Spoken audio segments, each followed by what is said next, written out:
आज हम एक रिवीजन लेक्चर ले रहे हैं ऑन वर्क एंड एनर्जी, जिसमें एक दो लेक्चर मैं आपके पहले ले चुका हूं। एक तो भी आप लोगों को एक असाइनमेंट दिया गया था प्रीवियस ईयर एनटीएससी क्वेश्चंस, मिला था कि नहीं? और उसके सॉल्यूशन मिल गए थे लास्ट डे। तो एक्चुअली वो तो अपना कल टेस्ट से पहले पूरा करके ही रखना, वो तो अटेम्प्ट कर ही लेने चाहिए आपको।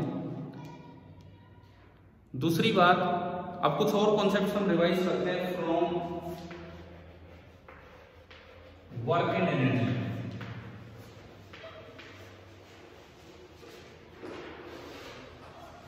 सबसे पहली बात कि वर्क एंड एनर्जी से रिलेटेड जो दो तीन ग्राफ होते हैं वो हमें क्या क्या आइडिया देते हैं।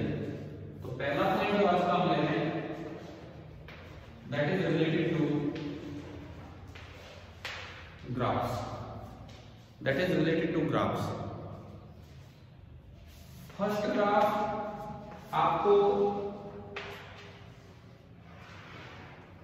फोर्स का ग्राफ दे रखा है विद पोजीशन और डिस्प्लेसमेंट। एक पार्टिकल मूव कर रहा है एक्स एक्सिस पे, एक पार्टिकल मूव कर रहा है एक्स एक्सिस पे। ऐसे ग्राफ्स में एक असम्पशन होती है, असम्पशन ये होती है कि एफ इज अलोंग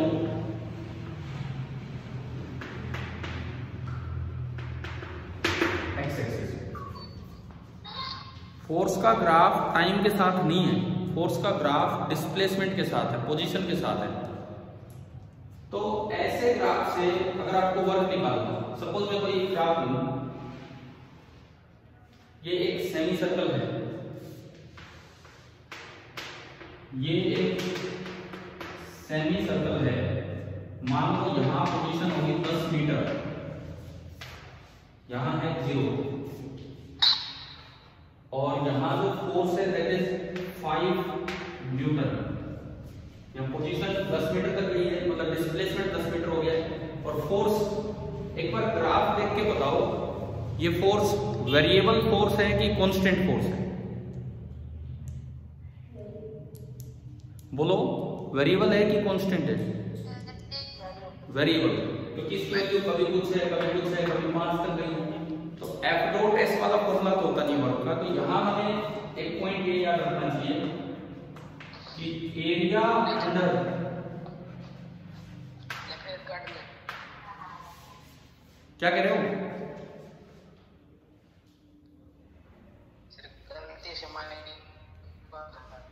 क्या दोबारा बोलो, एक मिनट, सुन ही नहीं रहा कुछ आपकी बात। गलती से माइक ऑन रहेगा था। अच्छा, कोई नहीं, ठीक है। एरिया अंडर फोर्स डिस्प्लेसमेंट या force position curve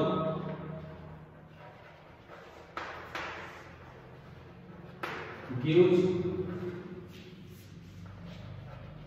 work done by the force.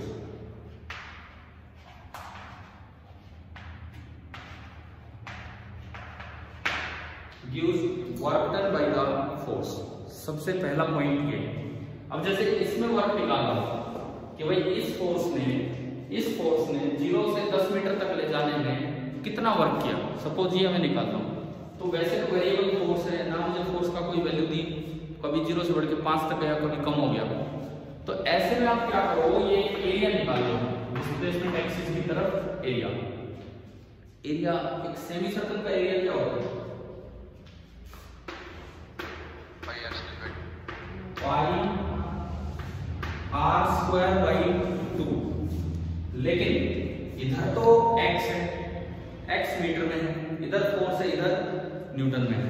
तो दरअसल इसको यूं लिखा जाता है, पाई इंटू आर स्क्वायर को लिखते हैं r1 इंटू r2 बाई 2।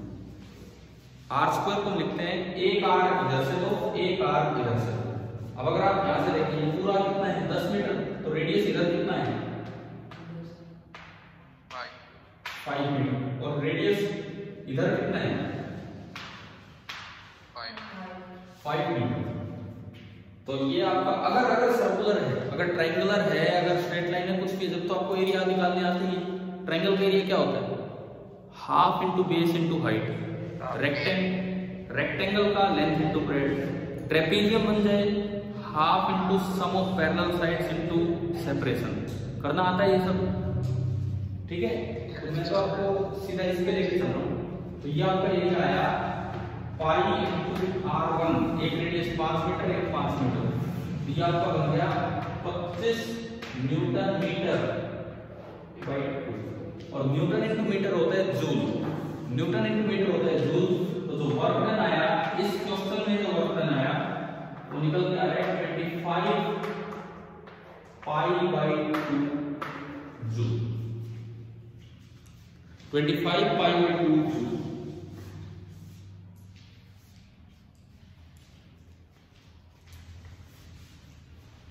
क्या ये पहला पॉइंट समझ में आ गया? Yes sir. ठीक है। और कौन से ग्राफ हो सकते हैं, उनसे क्या मिलेगा, उस पर चलेंगे इस चैप्टर में। जो ग्राफ पॉसिबल है, पहला हमने लिया फोर्स डिस्प्लेसमेंट ग्राफ। हाँ जी भाई, नोट हो गया? Yes sir. ठीक है, नोट सर कीजिए।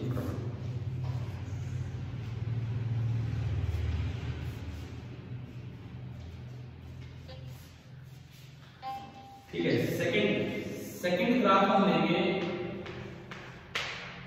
Work time graph. दूसरा जो ग्राफ लेंगे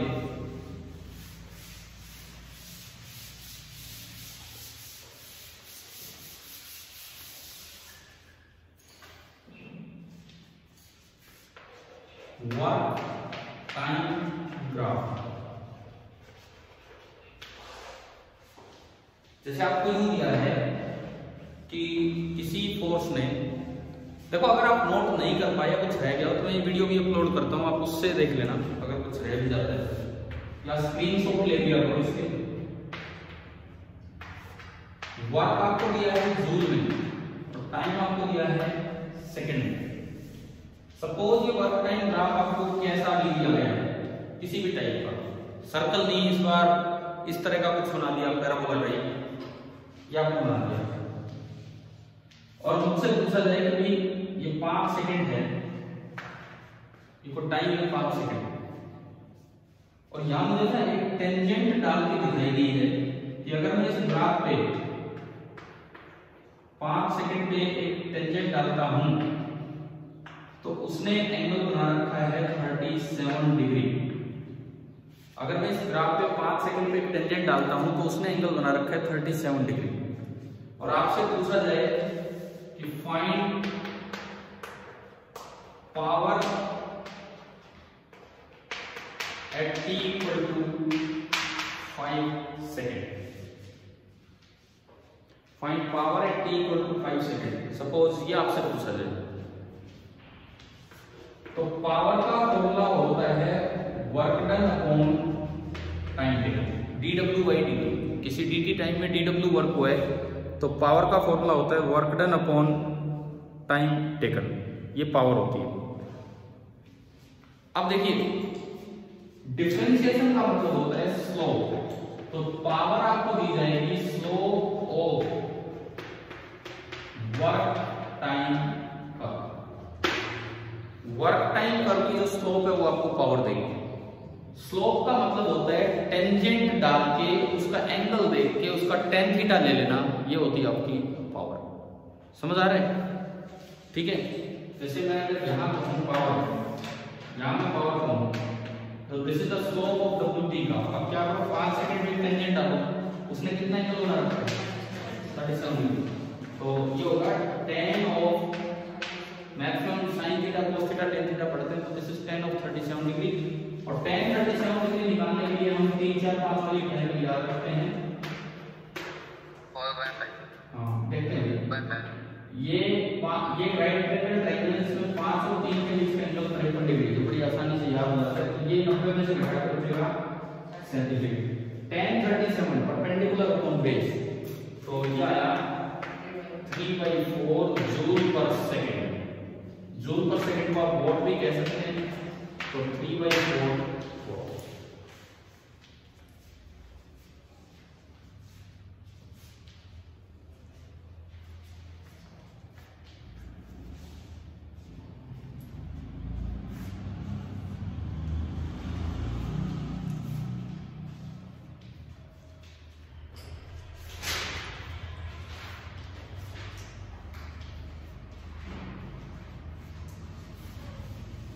हो गया, समझ आ गया। तीसरा पॉइंट, थर्ड जो हमारा पॉइंट बनेगा इसका ग्राफ का, ये तीसरा पॉइंट पहले की तरह, बिल्कुल पहले की तरह, तो मैं उसका एग्जांपल भी नहीं ले रहा हूं, मैं केवल पॉइंट आपको बताता हूं। फोर्स डिस्प्लेसमेंट ग्राफ का एरिया क्या देता आपको? फोर्स डिस्प्लेसमेंट ग्राफ का एरिया वर्क। उसी तरह पावर टाइम ग्राफ का भी टाइम की तरफ जो एरिया होगा वो आपको वर्क डन देगा।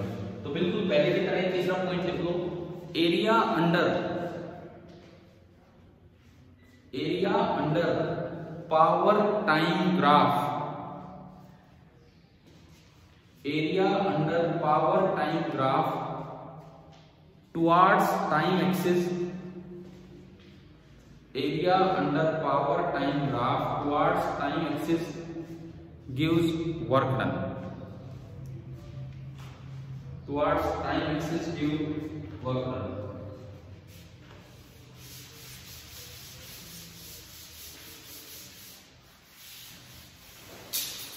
मतलब ये तीसरा पॉइंट इस तरह का है, जैसे कहीं ये है, इधर पावर है वोल्ट में और इधर टाइम है सेकंड में, और आपको कुछ ये ग्राफ दे दिया जाए, ये 5 से स्टार्ट होकर 10 तक जाएगा और ये 2 तक। अब पूछे कि वर्क डन बताओ, तो वर्क डन टाइम एक्सिस की तरफ इसका पूरा एरिया क्या बन गया, ये ट्रेपेजियम बन गया। तो जो वर्क होगा इसका एरिया होगा, ट्रेपेजियम का एरिया होगा half into sum of parallel sides, sum of parallel side, ये 5 और ये 10 है, 15 वोल्ट यूनिट छोड़ो आप अपने आप को जूल में आएगा, इनटू ये सेपरेशन 2 सेकंड में आएगा। वोट को आप लिख सकते हो जूल पर सेकंड, ये वोट आपका बनेगा जूल पर सेकंड, और ये सेकंड, सेकंड से सेकंड कटेगा 2 से कटेगा, तो वर्क डन आ गया कितना 15। तो क्या ये 3 पॉइंट आपकी समझ आ गए हैं? क्या ये 3 पॉइंट क्लियर हो गए? बिल्कुल ठीक है। फोर्स पोजीशन या फोर्स डिस्प्लेसमेंट ग्राफ का एरिया आपको वर्क डन देता है,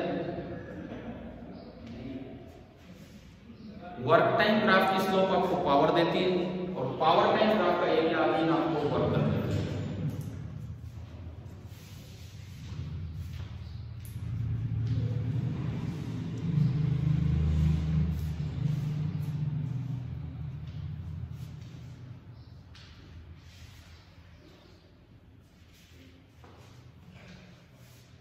चलें दूसरे कॉन्सेप्ट पे, ग्राफ के बाद दूसरे कॉन्सेप्ट पे चलते हैं।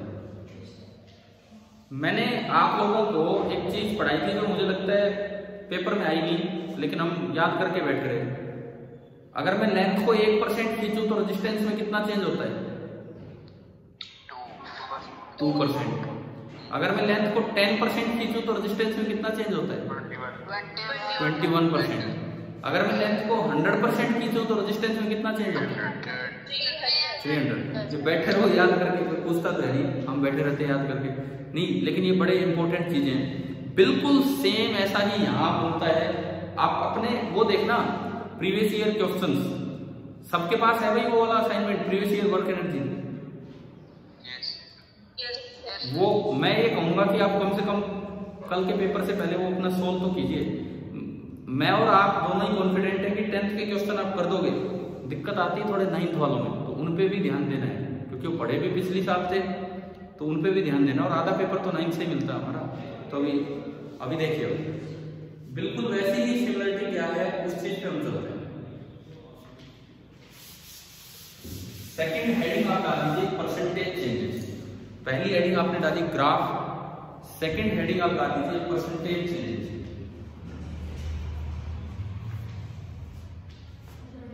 Percentage changes, percentage change, changes मतलब चेंज, परसेंटेज चेंज, ये हेडिंग आप डाल दीजिए नंबर 2 पे, परसेंटेज चेंज। देखो एक रिलेशन मैं आपको बताऊं, जैसे आप रेजिस्टेंस का रिलेशन पढ़ते हो रो एल अपॉन ए, और वहां हम पढ़ते हैं कि एल चेंज होने पे ए भी चेंज होता है है ना। ऐसा ही एक आसान रिलेशन आपने 9th में पढ़ा होगा, काइनेटिक एनर्जी, उसको मैं कैसे लिख रहा हूँ, kinetic energy equal to p square by 2m। बताओ ये पढ़ा हुआ है कि नहीं? Yes sir. Kinetic energy equal to p square by 2m। एक काम करो, अपना वो असाइनमेंट निकालो एक बार जो आपको दिया था मैंने, और क्वेश्चन नंबर 68 पे आओ। 2015-16 उड़ीसा रीजन का ये सवाल है, क्वेश्चन नंबर 68।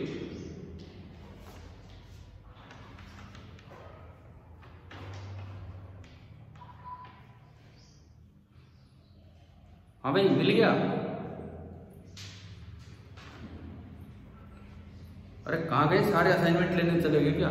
मिल गया कि नहीं? कोई है ही नहीं, सारे भाग गए। क्वेश्चन नंबर 68 उड़ीसा रीजन का होगा, 2015-16 का।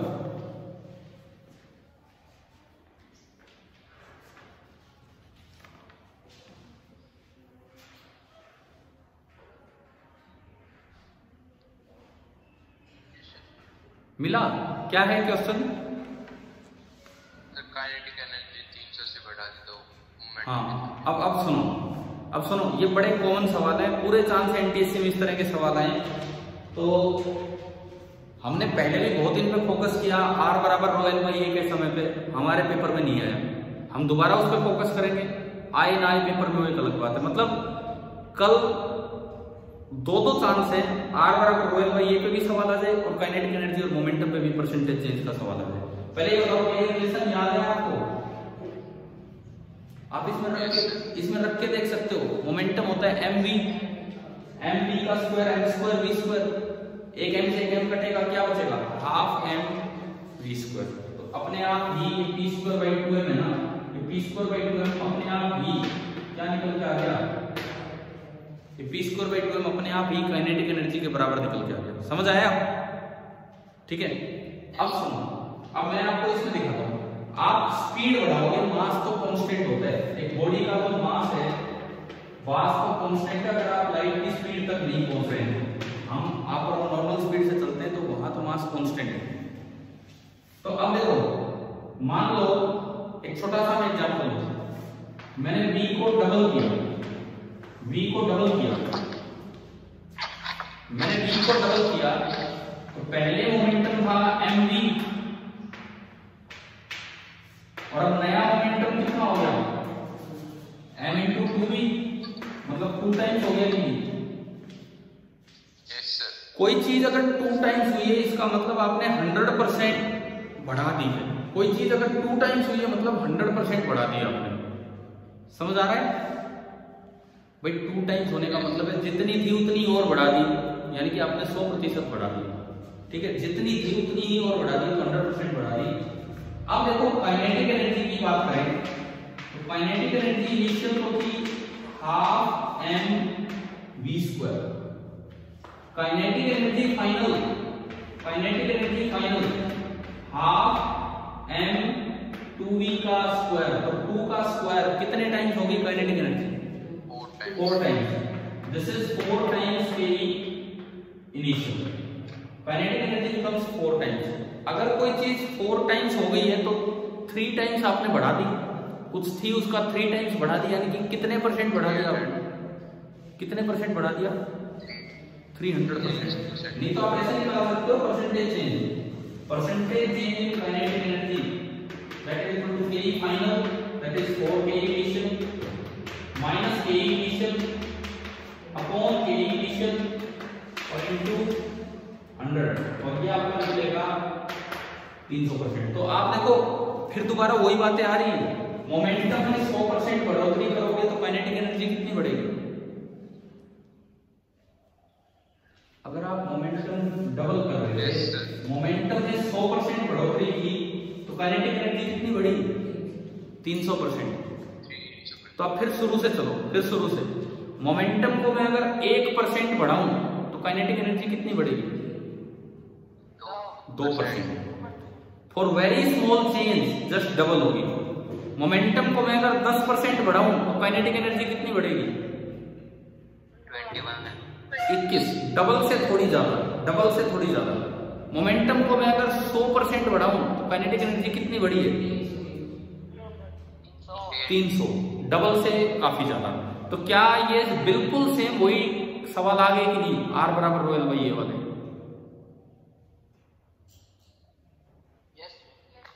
ठीक है, मैं एक बार आपको कंफर्म करवा देता हूँ। 10% पे 21% ही बढ़ेगी। जैसे यहाँ था, इसको छोड़ो, अभी ये तो आपने कर रखा है, यहाँ हम कंफर्म कर लेते हैं कि 10% पे 21% ही बढ़ेगी। अगर मान लो मोमेंटम आपने 10% बढ़ाया, मोमेंटम 10% बढ़ाने का मतलब है कि स्पीड 10% बढ़ाई है। क्या मतलब है? देखिए, मान लो परसेंटेज चेंज मोमेंटम है 10%, इसका मतलब होता है कि जो P फाइनल होगा वो होगा P initial plus 10% of P initial. 110/100, 11/10 P initial. अभी बताओ, ये आया समझ में? Yes sir. ठीक है, मोमेंटम अगर इतने टाइम्स हुआ, इसका मतलब जो वेलोसिटी है वो इतने टाइम्स होगी। इसका मतलब जो वेलोसिटी है वो इतने टाइम्स हुई है, तब जाके आपका मोमेंटम इतने टाइम्स हुआ है। समझ आ गया? यस। तो काइनेटिक एनर्जी फाइनल तो होगी हाफ mv फाइनल का स्क्वायर ke फाइनल। तो इसको देखो तो ये कितना हो गया? 121/100, और बाकी वही है हाफ mv इनिशियल का स्क्वायर। यानी कि काइनेटिक एनर्जी आपकी होगी 121/100 टाइम्स पहले से। समझ आया? काइनेटिक एनर्जी दोबारा बताऊं ये? हाँ ठीक है। आपका मोमेंटम 10% बढ़ाने पे 11/10 टाइम्स हुआ। इसका मतलब जो वेलोसिटी है वो 11/10 टाइम्स हुई होगी। अगर मोमेंटम 10% बढ़ाने पे 11/10 टाइम्स हुआ तो इट मींस जो वेलोसिटी है वो 11/10 टाइम्स हुई होगी। और वेलोसिटी अगर इतनी बढ़ी तो काइनेटिक एनर्जी इनिशियल तो थी हाफ mv इनिशियल का स्क्वायर, और काइनेटिक एनर्जी फाइनल होगी हाफ mv फाइनल का स्क्वायर। v फाइनल की जगह आप ये रखोगे half into m into 11/10 v initial का स्क्वायर। तो 11/10 का स्क्वायर तो हो गया 121/100, और half into m into v initial square को आप k इनिशियल लिख सकते हो। तो आप बताओ काइनेटिक एनर्जी कितनी होगी? क्या ये देखना आ गया? Yes sir. अब परसेंटेज चेंज तो ऐसे ही निकालो, ऐसे ही percentage change in kinetic energy ke final minus ke initial upon ke initial into 100। ke final कितना आया? ke final 121/100 into ke initial. अब अगर आप इस सब में से ke इनिशियल काट दोगे तो ये बचेगा 121/100 माइनस 1 गुणा 100। कितना आ रहा है बताओ? कितने परसेंट आ रहा है? 21%।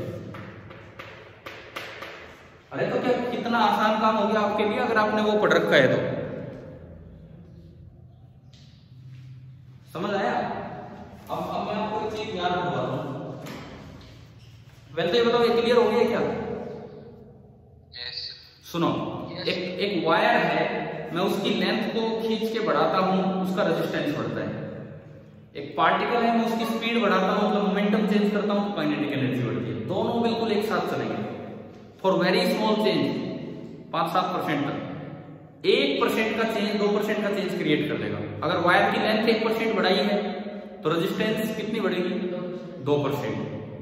बॉडी का मोमेंटम 1% बढ़ाया है तो काइनेटिक एनर्जी कितनी बढ़ेगी? 2%। समझ आया? ठीक है। अगर वायर की लेंथ 10% बढ़ाई है तो रेजिस्टेंस कितना बढ़ेगा? 21%। एक बॉडी का मोमेंटम 10% बढ़ाया है तो रेजिस्टेंस कितना बढ़ेगा? 21%। समझ गए हो? अगर वायर की लेंथ 100% बढ़ाई है तो रेजिस्टेंस कितना बढ़ेगा? 300%, 200 से भी ज्यादा, डबल से ज्यादा। और बॉडी का मोमेंटम 100% बढ़ाया है तो काइनेटिक एनर्जी कितनी बढ़ेगी? 300%। तो एक वही सेम कैटेगरी मिल गई कि नहीं हमें सवालों की? Yes sir. देखो, और आपके एनटीएससी में आया भी है प्रीवियस ईयर क्वेश्चंस में, तो कभी ना कभी तो मिलेगा आपके पेपर में इस तरह का सवाल, तो इसके लिए तैयार है। और एक और चीज, मान लो कोई नया परसेंटेज आ जाए, सपोज 20% आ गया, वायर की लेंथ छोड़ो, बॉडी का मोमेंटम मैंने 20% बढ़ाया, तो उसकी काइनेटिक एनर्जी में कितना चेंज मिलेगा? पहली बात, 20 का डबल कितना होता है? 40। 40 वाले को टिक मत करना, 40 वाले को टिक मत करना। 40 से जो ज्यादा दिखे ना, एक तो बहुत ज्यादा वो भी नहीं, 40 से जो कुछ ज्यादा दिखे वो आपका आंसर हो जाएगा। जैसे 10 का डबल 20 है, 20 नहीं, आंसर क्या है आपका? 21%। मैं तो एक आइडिया देने वाली बात कर रहा हूं, एग्जैक्टली कैसे निकालना वो तो ऐसे निकालना जो अभी मैंने 10 पे करके देखा है। समझ आ रहा है? परसेंटेज चेंज बिल्कुल क्लियर है, ठीक है। और ये फॉर्मूला याद था कि नहीं हमें, काइनेटिक एनर्जी और मोमेंटम का? चलो ठीक है। और इस पे मैंने कहा, अब आप उड़ीसा रीजन वाला बताओ, अगर आपको इस तरह याद हो तो वो उड़ीसा रीजन वाला क्या एकदम से सवाल सोल्व हो रहा है कि नहीं, देखते ही। उन्होंने लेकिन उल्टा दिया है, उन्होंने कहा कि काइनेटिक एनर्जी 300% बढ़ गई है, तो इसका मतलब मोमेंटम कितने परसेंट बढ़ेगा? 100%, इस तरह का, ठीक है। चले अगले कॉन्सेप्ट पे। तीसरा कॉन्सेप्ट हम ले रहे हैं एनर्जी कंजर्वेशन। तीसरा और आज का आखिरी कॉन्सेप्ट एनर्जी कंजर्वेशन। इसमें दो चीजें फटाफट सीखना, एक ट्रांसलेशनल और एक रोटेशनल। तीसरा जो हम कॉन्सेप्ट ले रहे हैं एनर्जी कंजर्वेशन, एक ट्रांसलेशनल और एक रोटेशनल। देखो, ट्रांसलेशनल एनर्जी कंजर्वेशन में क्या है, जैसे आपने बॉडी को ऊपर फेंक दिया with some speed u, m mass है, सपोज वो h साइड तक गया है, और यहां जाके रुक गया और फिर वो वापस आ गया। बहुत आसान है ये, एनर्जी कंजर्व है इसकी, क्योंकि जब ये ऊपर जा रहा है तो इस पे एक ही फोर्स लग रहा है, ग्रेविटेशनल, और ग्रेविटेशनल फोर्स आपका कंजर्वेटिव होता है, और ग्रेविटेशनल फोर्स जब भी लगेगा मैकेनिकल एनर्जी क्या रहेगी? कांस्टेंट। जैसे जैसे ऊपर जा रहा है काइनेटिक एनर्जी कम हो रही है कि ज्यादा हो रही है?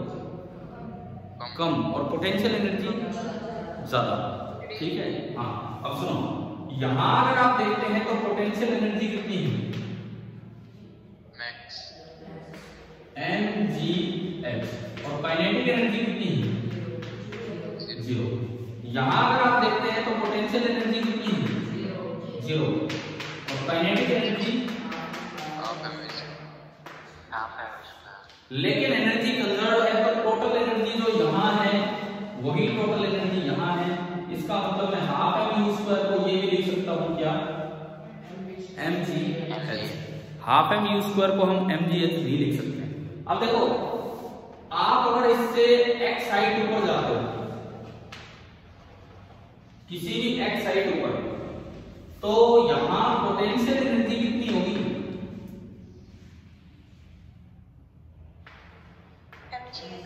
mgh, और काइनेटिक एनर्जी कितनी होगी? ना, हाफ से निकालोगे फिर कंफ्यूज होगे। क्या मुझे यहाँ स्पीड पता है? अभी तो मुझे स्पीड नहीं पता। टोटल एनर्जी कितनी थी? mgh, जिसमें से mgh तो होगी है पोटेंशियल एनर्जी, तो काइनेटिक एनर्जी कितनी बची? mgh minus mgh। तो ये डायरेक्ट तरीका होता है निकालने का, ठीक है। और इसके बारे में ग्राफ पूछ लिए जाते हैं, एनर्जी के ग्राफ विद हाइट x। तो देखो, टोटल एनर्जी तो चेंज होनी चाहिए, फिक्स है, टोटल एनर्जी तो फिक्स है, कितनी है? आप चाहे h साइड तक चले जाओ, जो टोटल मैकेनिकल एनर्जी है वो तो फिक्स है। पोटेंशियल एनर्जी शुरू में कितनी थी? 0 हाइट पे, 0 हाइट पे पोटेंशियल 0, और h हाइट पे, और ये डायरेक्टली प्रोपोर्शनल है x के, इसलिए ये जो ग्राफ होता है ये आपका स्ट्रेट लाइन होता है। ये ग्राफ आपका स्ट्रेट लाइन होता है, तो ये वाला ग्राफ किसका है? आपका पोटेंशियल एनर्जी। काइनेटिक एनर्जी शुरू में मैक्सिमम है और लास्ट में 0 है, h हाइट पे 0 है, और ये काइनेटिक एनर्जी ही x के के साथ लीनियरली चेंज हो रही है, इधर काइनेटिक एनर्जी की पावर 1 है, इधर x की पावर 1 है, तो ये ग्राफ भी स्ट्रेट लाइन होगा, लेकिन ये मैक्सिमम से स्टार्ट होके और 0 की तरफ आएगा, और ये जो आपका ग्राफ है ये भी एक स्ट्रेट लाइन होगा। क्या ये एनर्जी कंजर्वेशन ग्राफ वगैरह बनाने आ गए? बीच में काइनेटिक एनर्जी पूछते हैं बच्चे, स्पीड निकालने में लगे रहते हैं, डायरेक्ट तरीका है, घटा के निकालो। अब मैंने देखा नहीं, आप देखो एक बार आपके पास वो जो असाइनमेंट है 2-4 पेज का, तो ये क्या कोई ग्राफिकल क्वेश्चन ये इस पे है क्या, थ्रोन पार्टिकल पे? एक नजर डाल लो एक बार, इस तरह का कोई हो तो। कौन सा क्वेश्चन है? 23rd किस ईयर का है, कौन से ईयर का?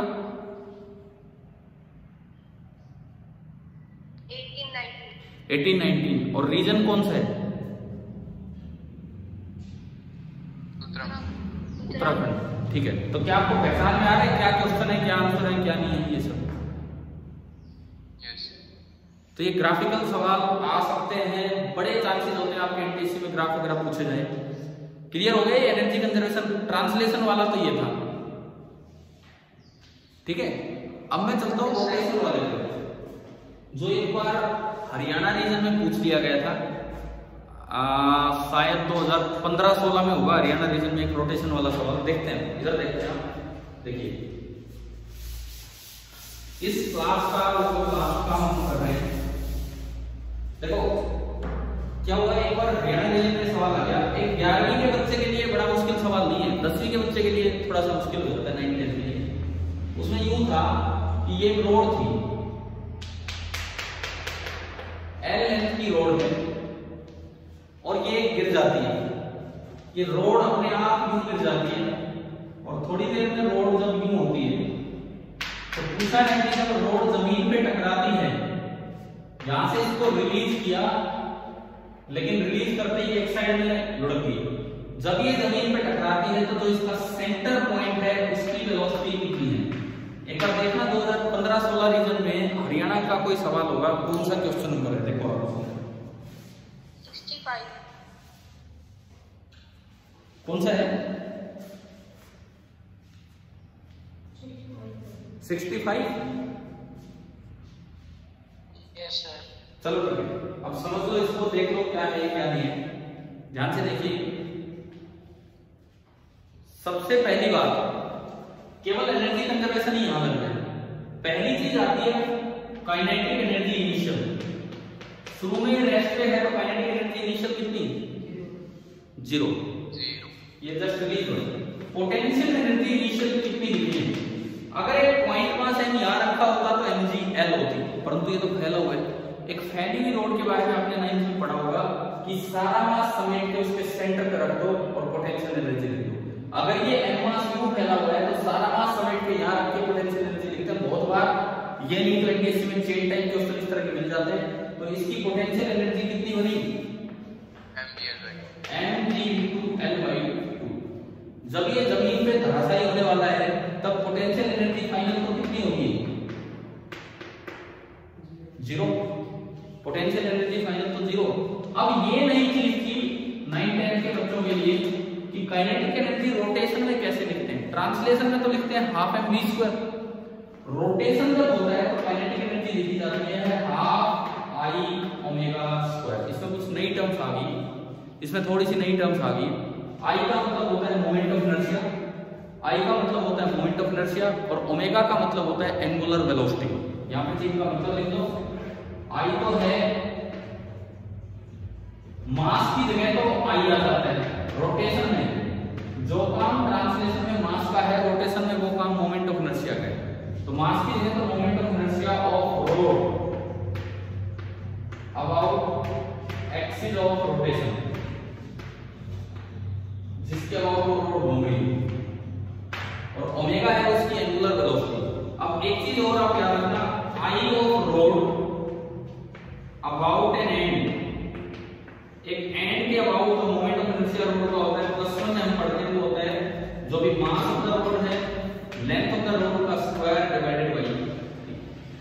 ये एक्सप्रेशन जो हम +1 में पढ़ेंगे कि moment of inertia of the road about an and, एक एंड के अबाउट ये घूम रही है, एक एंड के अबाउट ये घूम रही है, सेंटर के अबाउट घूमती तो ml²/12, आपकी जानकारी के लिए आपको बता रहा हूं, सेंटर के अबाउट घूमती तो ml²/12, एंड के अबाउट घूम रही है इट मींस ml²/3, यानी कि ये आपकी बनेगी kinetic energy final half ml²/3 into ω²।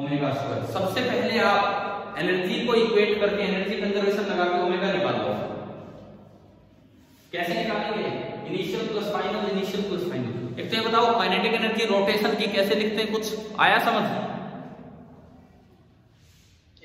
ठीक है, डिटेल में प्लस में जाएंगे तब सीखेंगे।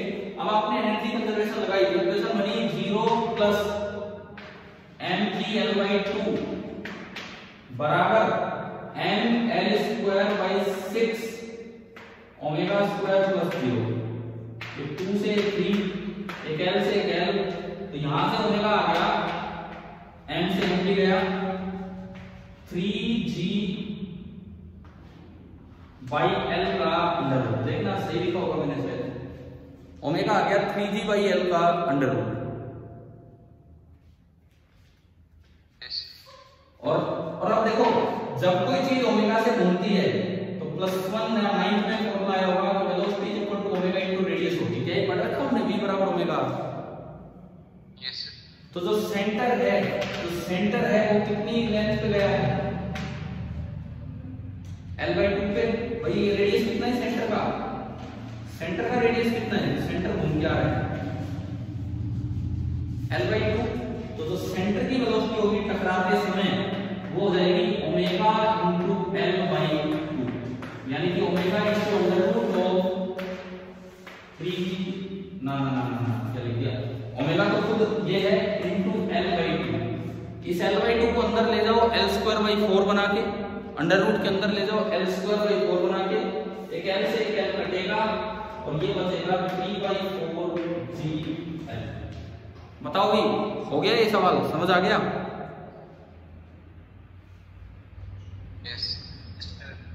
ठीक है। रोटेशन की काइनेटिक एनर्जी 9th में सीखी है हमने, रोटेशन की काइनेटिक एनर्जी यूज नहीं किया अभी ये चीज, कोई नहीं, अभी तो आ गई है ना समझ कैसे यूज करना था। ठीक है, अब एक बार ये देख के बताओ कितनी देर बची है मीटिंग की? less than 1 minute।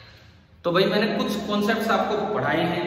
पावर आप याद रखना, इंस्टेंटेनियस पावर होती है force dot velocity, average power होती है total work done upon total time taken. जैसे किसी एम मास को उठा के आप ऊपर रख दो तो वर्क डन होता है mgh, टाइम टेकन आपने t लिया तो पावर होती है mgh अपॉन t। बाकी अपने स्प्रिंग और पोटेंशियल एनर्जी सारा अपना रिवीजन करके रखना। ठीक है, कल के लिए बेस्ट विशेष। क्या?